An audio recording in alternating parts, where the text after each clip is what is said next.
Okay, welcome back to the Global Landscape Forum 2019 here in Bonn. I'm Natasha Elkington, your host for the next 2 days, where we will be focusing on rights in the landscape, rights of women, rights of indigenous people, rights of young children, connected to how we're going to conserve our environment. And this afternoon, I have the pleasure of speaking with Niviana, who is an Inuk writer, poet, and climate activist from Greenland. She started writing poetry about climate change, colonialism, and indigenous people's rights. Thank you very much for joining us. Thank you for having me. Thank you. So we'll just get into it. So tell us more about how you got into writing and poetry, in terms of, how you got into writing and poetry. Yeah, it started when I lived in Copenhagen. I realized that there is a lot of ignorance in relation to Greenland in the Danish society. And later on I found out that the world doesn't know about Greenland either, so that's how it started. And first I didn't really know how to get this knowledge, information out, but I've always been writing, so I thought that was a good tool for me to use. Okay, great. Yeah. And I think I heard from a conversation, did you grow up in Copenhagen and then move back to Greenland, and you moved your family? And there's a story here, I know. Yes, tell us that. I am born in Upernavik in North Greenland. Okay. And we moved to Denmark when I was 7, and I lived in Denmark for 18 years, and I came back 1.5 years ago to Nuuk. Wow, and I hear you brought your family back with you, or is it just you? It's just me. Okay. Yeah, but I have family there. Great. Too. Yeah. So why did you move back?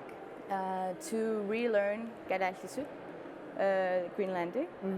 I felt that I didn't want to lose my language completely, but I hadn't been using it for that much for all those years. So I felt like I need to get back to learn it again. Wow, and to restore your language. Exactly.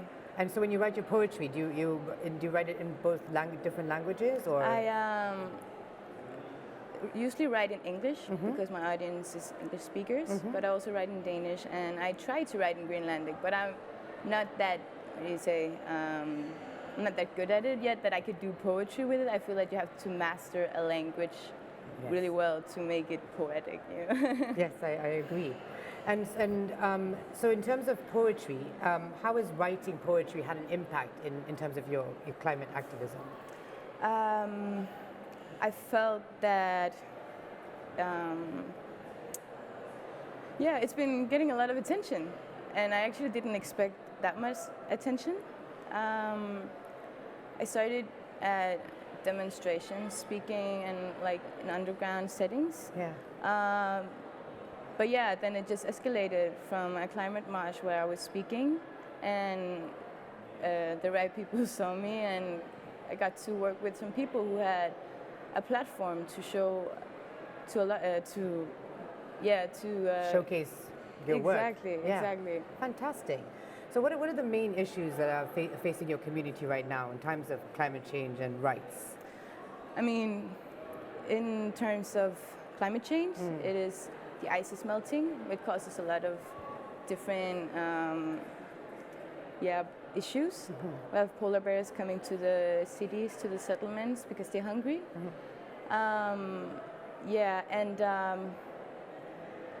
The ice is melting. There's a lot of, Yes, and Greenland lost about 2 billion tons of ice last week.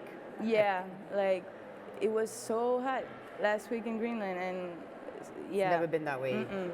Right. It's really, it's crazy. Yeah. And in terms of rights in your community, what other issues are you facing any, or?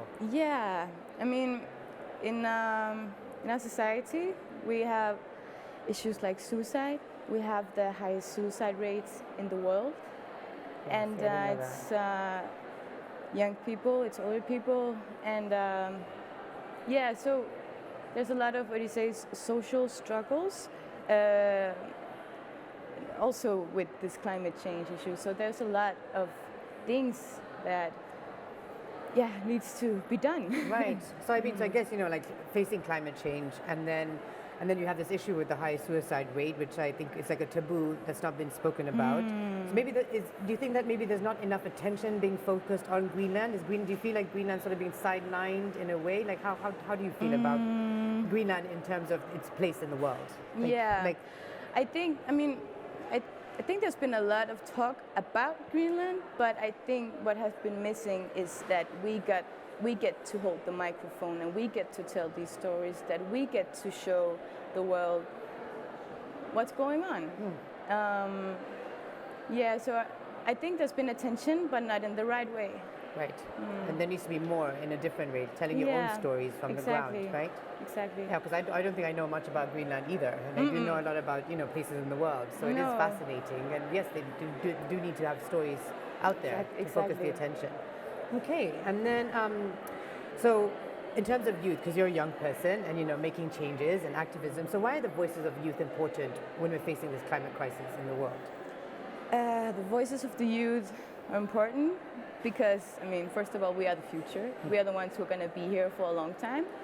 And I think that with the knowledge from the elders and with the new energy from the youth, I think it's a really good opportunity to create to look for solutions that we may not have thought of yet. And and I think we need, everyone in this, taking actively, being active around these things. But I really think that it's important to motivate and inspire the youth because, we are the future. Right, yes, exactly. So in terms of, when you're doing poetry back home and even in English, like how is the reaction to people who are living in Greenland to what you're doing? It's been a positive feedback. Yeah. But actually, I've been, with my work, it has more exposure around the world than in Greenland. So it's not everyone that knows what I'm doing. Sometimes I actually get asked, what is it that you're doing? But it's been really positive, and I feel that there's a lot of young people really rising, really taking these issues and try to come up with solutions. All right, that's very important. So is there anything that I'm not asking that you think is important to share with us in terms of, Greenland's place in the world, this climate crisis, rights, like in terms of your activism, like so can you tell me more a bit about that, about what you do in terms of your activism? Yeah, I write poetry and have poetry readings, and then I work on scripts for plays. Actually, it's really different, and it changes for every project. Like, okay, what do we need? And then I think, can I do this? And I'm like, I'll give it a try, or maybe, okay, I'm gonna ask someone else to help with this. But my thing is writing, so that's what I do. So I try to navigate within different disciplines of writing. Yeah. Great. And so how is a conference like this, like the Global Landscape Forum, in terms of forwarding your activism or your poetry and your writing, like what do you think of a conference like this in relation to with your work that you do? I think it's been a really good so far to show face, first of all, like to represent that in places like these, like there's a representation from Greenland, but also like to be able to meet these people who work with climate issues like on a daily basis. It's really it's been really giving to me too. Also to know that, when we're so far away in Greenland, sometimes you feel isolated and you feel like you're screaming at the world that no one is listening. So when I feel really hopeful because when you see physically all these people who actually care about these things. So I think it's been a really good experience to be here. Great. Yeah. Great. No, that's fantastic. So is there anything else that maybe I haven't asked you that you think is important to share with us about Greenland, that the world needs to know, or that more attention needs to be paid? Whatever. This is your platform, so, listen to the Greenlandic people that publish things.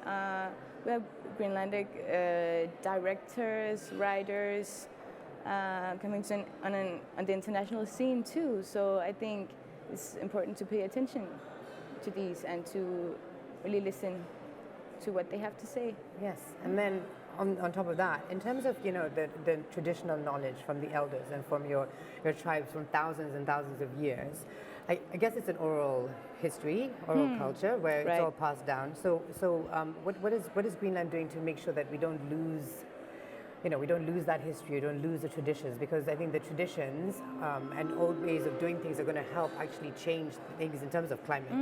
So, how is that working? Like, do you sit with your elders? Do you get stories from them? Like, the stories that we have been told, like a lot of times, have actually been written down. Okay. Yeah.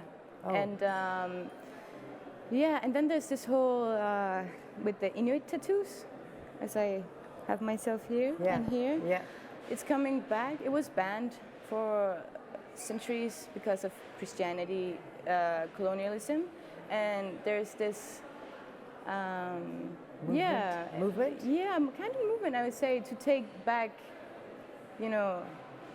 our faces, our bodies, taking control of a body that was not in our control for a lot of years. Yeah. So I think, that's part of it. So there are things going on to preserve the culture, and I'm actually not that concerned regarding Greenlandic culture. I'm sure that it will be preserved. Yes. Beautiful. Well, I really thank you for your time. Thank you. And I appreciate all the knowledge you've shared with us. And I wish you all the best. And I hope the world does, shine more and more light on Greenland, that you don't feel so isolated, because at the end of the day, it's one planet, and it's not that we're living on different planets. It's one, and we're all together. So we have to, band together to change things. Exactly. Well, thank you so much. Thank you. Thank you.